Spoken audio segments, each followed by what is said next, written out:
మార్చి 8 అంతర్జాతీయ మహిళా దినం ఊరికే రాలేదు. శ్రామిక మహిళలు 8 గంటలు పని దినం కోసం, ఓటు హక్కు కోసం, సమాన వేతనం కోసం సుదీర్ఘ పోరాటాలు, సమ్మెలు చేశారు. గడ్డకట్టిన చలిలో దెబ్బలు తిన్నారు.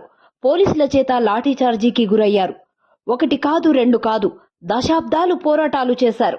వారి పోరాటాలు, త్యాగాలు అనేక పోరాటాలకు స్ఫూర్తినిచ్చాయి. వాటిలో కొన్ని పాలకులను వణికించాయి. సమాజ మార్పుకు దోహదపడ్డాయి. పితృస్వామ్య హింసకు వ్యతిరేకంగా పోరాటాలు జరిగాయి. యుద్ధాన్ని వ్యతిరేకిస్తూ నిరసనలు చేశారు. అలా మహిళలు వివిధ పోరాటాలను కలిసికట్టుగా చేశారు. 1917 రష్యాలో మార్చి 8న బట్టల మిల్లు మహిళా కార్మికులు సమ్మెకు దిగి ర్యాలీ చేస్తూ ఇతర మహిళా కార్మికులను కూడా కలుపుకొని రొట్టె శాంతి కోసం మొత్తం 1,28,000 మంది రోడ్లపైకి వచ్చి నిరసన తెలిపారు. ఇదే ఫిబ్రవరి విప్లవానికి దారితీసింది. మహిళా శక్తికి జార్ చక్రవర్తి 4 రోజులకే గద్దె దిగాడు. రెండవ ప్రపంచ యుద్ధం తర్వాత ఇటలీ మహిళలు సమాజ మార్పు ఉద్యమాలలో క్రియాశీలకంగా పాల్గొంటున్న సమయం. 1945 మార్చి 8న వారి పోరాటాల వల్ల రాజకీయంగా ఓటు హక్కును సాధించారు. అలాగే 1946లో 21 మంది మహిళలు అసెంబ్లీలోకి, 4 మహిళలు రాజ్యాంగ డ్రాఫ్ట్ నిర్మాణంలోకి ప్రవేశించారు. వీరితో పాటు సమాన వేతనం కోసం, మెరుగైన పని పరిస్థితుల కోసం, మహిళల హక్కుల కోసం పోరాటం చేశారు.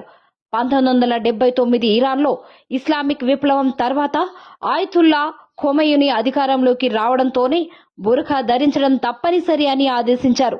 దాంతో అంతర్జాతీయ మహిళా దినం రోజున వేలాది మంది మహిళలు తమ శరీరంపై స్వతంత్రత కోసం, సమానత్వం కోసం ఉద్యమించారు. స్వేచ్ఛ కేవలం పశ్చిమ తూర్పు దేశాలకే కాదు, అది సార్వత్రికమని నినదిస్తూ నిరసన తెలిపారు. 2018 మార్చి 8న స్పెయిన్లో మిలియన్ల సంఖ్యలో మహిళలు దేశవ్యాప్త ఫెమినిస్ట్ సమ్మె చేశారు. మహిళలపై హింస, వేతన వ్యత్యాసం, వేతనం లేని సంరక్షణ పనులకు వ్యతిరేకంగా ఉద్యమించారు. ఇది అతిపెద్ద ఉద్యమంగా పిలువబడుతున్నది. అర్జెంటీనాలో 14 ఏళ్ల చియారా పేజ్ హత్య కేసుకు నిరసనగా 2015 మార్చి 8న ఒక్క మహిళ కూడా తక్కువ కాదు అంటూ మహిళల హత్యలు, హింసకు వ్యతిరేకంగా ప్రత్యుత్పత్తి, ఆరోగ్యం, సమానత్వం కోసం ఉద్యమించారు. ఇక మన దేశంలో మార్చి 8 అంతర్జాతీయ మహిళా దినం సందర్భంగా 1980లో అధిక ధరలు, వరకట్నపు హత్యలకు వ్యతిరేకంగా, ఇక 1997లో బన్వారీదేవి అత్యాచారం, హత్యకు, ఇక 2013లో నిర్భయపై అత్యాచారం, హత్యకు నిరసనగా, మహిళల భద్రతా చట్టాల కఠినత కోసం 2018లో మీటీ ఉద్యమం, 2020లో పౌరసత్వ చట్టంకు వ్యతిరేకంగా దేశవ్యాప్త ఉద్యమాలు జరిగాయి. అందులో ఢిల్లీలో జరిగిన షాన్బాగ్ మహిళా ఉద్యమం చారిత్రాత్మకం.